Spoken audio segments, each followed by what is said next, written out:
বাজার কার্ড ছিল সেখানে ৭০,৭০,৭০৩ টাকা, এটা সরকারি রেট। এখানে ৩ জন টেন্ডাররা পার্টিসিপেট করেছেন। একজন মোহাম্মদ শাহজাহান মোল্লা, ওনার দাখিলকৃত দর ২,২০,০০,০০০। সেলিম মিয়া ২,৬৫,০০,০০০।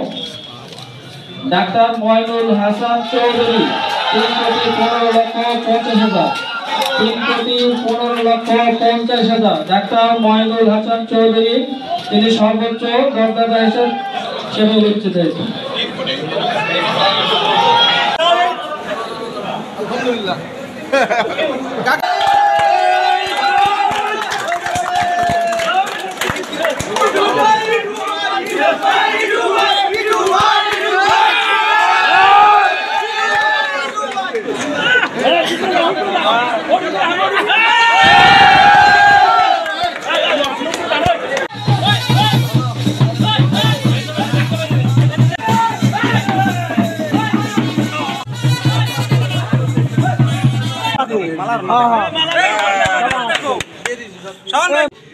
আজকে বড় একটা চ্যালেঞ্জের মোকাবেলা কিন্তু এই হাট আপনাদের অনুকূলে আসছে। এই বিষয়টা আপনাদের চৌধুরী পরিবারের পক্ষ থেকে আপনার কি মেসেজ এবং লোকাল যারা আছে তাদের প্রতি কি মেসেজ থাকবে, আর আপনার অনুভূতিটা কি আছে একটু বলেন। আসসালামু আলাইকুম, ধন্যবাদ। আসলে এই হাটটা ডাকার আগে বা করার আগে আমি যেটা দেখলাম যে আমার যারা ভাই ব্রাদার বা চাচারা আছে তারা অনেক দিন ধরে এই হাটটার ব্যাপারে ইন্টারেস্টেড ছিল, কিন্তু এই হাটটা নিয়ে বিভিন্ন রকম কনস্পিরেসি হতো, এটা হতো ওটা হতো, এবং হাটটা যেটা আমার কাছে সবচেয়ে বেশি খারাপ লেগেছে, গত বেশ কয়েক বছর সরকার এই হাট থেকে অনেক রাজস্ব ক্ষতিগ্রস্ত হয়েছে, অনেক রাজস্ব পেত, এই রাজস্ব থেকে তারা বঞ্চিত হয়েছে। এবং আমরা যে হাটটা ডেকে আনলাম, ডাকার আগে আমরা ২-৩টা জিনিস সবসময় মাথায় রেখেছিলাম। হাটটা যেহেতু চৌধুরী পরিবারের পূর্বপুরুষদের, সেখান থেকে এটা হয়ে আসছে, এটা যেন এই পরিবারের ভিতরেই থাকে, এবং এটার ব্যাপারে আমরা সবচেয়ে বেশি কাজ করেছি। এবং আমাদের যে নতুন জেনারেশন, তুমন চৌধুরী আছে, সাইমন চৌধুরী আছে, ইতু ভাই আছে, শাওন আছে, সবাই মিলে আমি যেই আগ্রহটা দেখলাম, তখন আমার মুরব্বী চাচা দুজনের সাথে আলাপ করার পরে আমরা ডিসিশন নিলাম সরকার ইতিহাসের ১০০ বছরের মধ্যে সবচেয়ে বড় রাজস্ব যেন আয় করে, সেটার দিকে আমরা খেয়াল রেখেই এই হাটটা।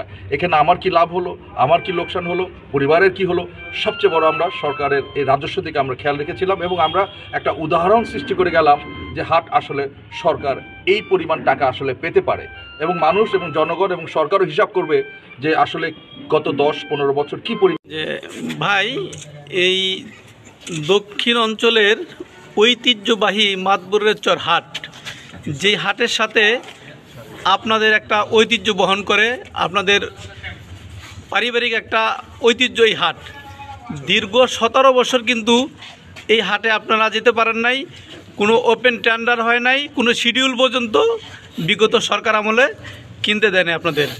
সেই ক্ষেত্রে আজকে তুমুল প্রতিযোগিতার মাধ্যমে এই হাটের যেই ডাক আপনারা নিতে পারলেন, এই বিষয়ে আপনার অনুভূতি কী?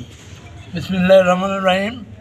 আপনি সুন্দর একটি প্রশ্ন করেছেন। আপনারা জানেন এই হাটটি শুধু দক্ষিণবঙ্গের ঐতিহ্যবাহী না, এই হাটটি অরিজিনালি দক্ষিণ পরিবারের ঐতিহ্যবাহী জমিদার পরিবারের হাট হিসাবে পরিচিত ছিল, এখনও আছে।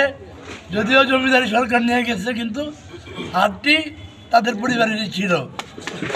দীর্ঘ ১৭ বছরের পূর্বে আমাদের এই চৌধুরী পরিবারের মধ্যেই আমরা হাট খেয়েছি। তো দুঃখের বিষয়, দীর্ঘ ১৭ বছর আওয়ামী লীগের সরকারের আমলে আমরা হাটঘাট তো দূরের কথা, বাড়িতেই থাকতে পারি নাই, ছিলাম না, যে বলে হাটঘাট আমরা খেতে পারি নাই। আজকে দীর্ঘ ১৭ বছর পরে এই হাটটি এখানে যে আজকে আমাদের প্রতিদ্বন্দ্বিতা করতে হয়েছে, এটাও আমাদের জন্য দুঃখজনক, দুঃখের সাথে বলতে হয়।